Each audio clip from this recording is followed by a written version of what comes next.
لو عميلك مهتمش بالعرض بتاعك، العيب مش فيه، العيب في العرض بتاعك. خليني اقول لك حقيقة صادمة وللأسف موجعة شوية، ان اغلبية العروض اللي بتحصل في السوق اغلبيتها مملة ومكررة وما بتشدش. هتعمل خصم، هتعمل شحن مجاني، هتعمل قطعة وعليها قطعة، هتعمل اوفر لمدة معينة.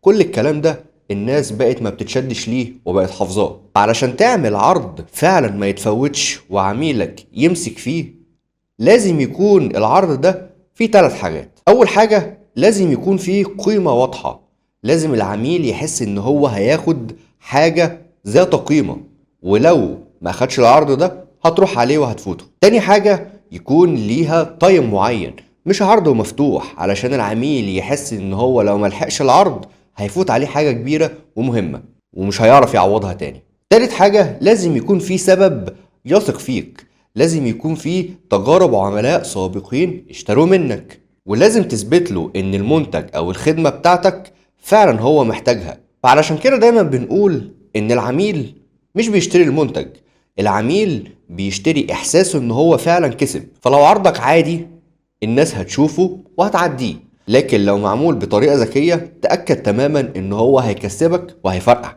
فلو عايز تعمل عرض للبيزنس بتاعك ومحتار تعمله ازاي، انا ممكن اساعدك.